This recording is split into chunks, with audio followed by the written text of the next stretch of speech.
Léo élimine. Il y a peu de temps, il trouve sa toute première étoile mystérieuse. Alors qu'il recherche activement la deuxième, le jeune étudiant devrait prochainement atteindre les 100 000 € de gains et de cadeaux. En effet, lundi 21 septembre, sa cagnotte est élevée à 98 231 €. Pour sa 22e participation au programme, le champion a pu compter sur la présence virtuelle de son père.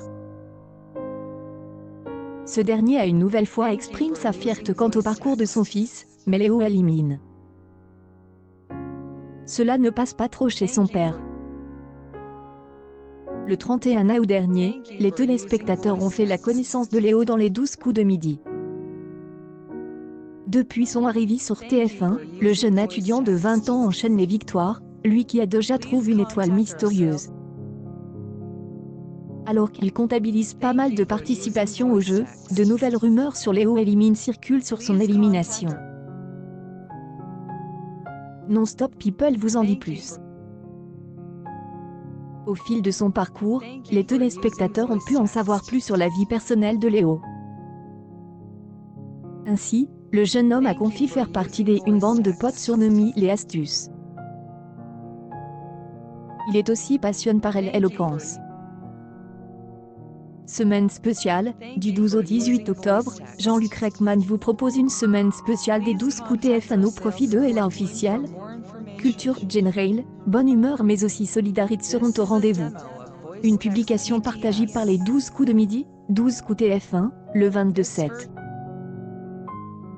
2027, 56 pendant quand à sa routine matinale, elle est assez intense.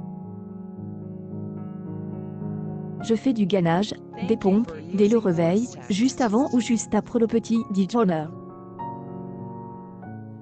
Je fais ça et ça me met bien dans la journée. J'ai l'impression d'avoir gagné de la forme et d'être prêt à partir pour la journée. J'ai essayé de faire une série de 50 pompes, disait-il. Léo élimine. Une élimination à la mi-1, novembre. Depuis plusieurs jours, des rumeurs circulent sur la possible élimination de Léo dans les 12 coups de midi. C'est la page YouTube Chasseur des Étoiles qui a lancé les premiers bruits de couloir à ce sujet. Dans une vidéo postée dimanche 20 septembre, l'administrateur de la page a confié avoir reçu pas mal de messages dans lesquels des anonymes lui ont dit que Léo aurait été éliminé. Il a par la suite dévoilé le contenu de une de ses lettres. J'y étais en visioconférence quand j'y ai vu Léo se faire éliminer par une fille prénommée Catherine. L'émission devrait passer mi-novembre, a écrit un internaute. Des rumeurs à prendre avec des pincettes. Léo a débarqué dans les 12 coups de midi après avoir éliminé Florian, le précédent maître de midi. À 20 ans, Léo est étudiant à Sciences Po. Quel talent!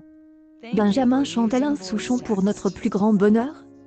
RDV à 12 h avec Jean-Luc Reichmann sur TF1. Une publication partagée par les 12 coups de midi, 12 coups TF1, le 13 août 2020 à 2h35 pendant. Il est originaire de Saint-Lô, et a pour passion les concours d'éloquence, comme il a confié à Jean-Luc Reichmann la semaine dernière. On a une association qui s'occupe de ça à Sciences Po Rennes, et ça m'a donné envie d'y aller et je me suis lancé. J'y ai été président de l'association cette année, enfin l'année scolaire qui est écoulée, confia-t-il. Alerte TF1. Communique. Ce soir à 18h30 sur TF1. De l'animateur et comédien J.L. Reichmann dans 50 minutes inside par Nikos Aliaga. Une voix incontournable, une bonne humeur communicative, J.L. Reichmann enchante chaque midi le public de TF1. Son jeu numéro 12 coups de midi fête cette année ses 10 ans. Photo Nikos Aliaga. Une publication partagée par Jean-Luc Reichmann, le 27 juin 2020 à 12h20 pendant le 2 septembre dernier, Léo a livré son ressenti sur sa participation aux 12 coups de midi. J'y essaie de répondre aux questions, de dormir correctement entre deux émissions. essaie de récupérer, car c'est vrai que c'est assez éprouvant pendant le tournage, disait-il. Un projet entre amis dimanche 6 septembre, Léo a participé pour la 7e fois aux 12 coups de midi. Alors que sa cagnotte s'élève à 37 000 €, le jeune étudiant sait déjà ce qu'il va faire de ses gains. Je vais me servir un peu de cet argent pour pouvoir financer mon ami à Vienne l'année prochaine, a-t-il commencé. Poursuivre, sinon, j'y avais un projet si je gagnais un peu d'argent, je ne pensais pas autant, j'y avais promis à mon groupe d'amis avec qui on était allé en Croatie de répéter ce voyage, mais c'est moi qui m'occupe des frais. Là, on va pouvoir le faire, peut-être vers le Danemark. On est parti à 5, mais on est un groupe de 8. J'aimerais que pour cette fois, on arrive à partir tous les 8 en même temps. Le groupe des amis s'appelle Les Astuces, ce serait vraiment un super projet que j'espère pouvoir réaliser avec cet argent, a-t-il confié. 12 coups de midi, Léo élimine, la date officielle y tombe. Coup de théâtre.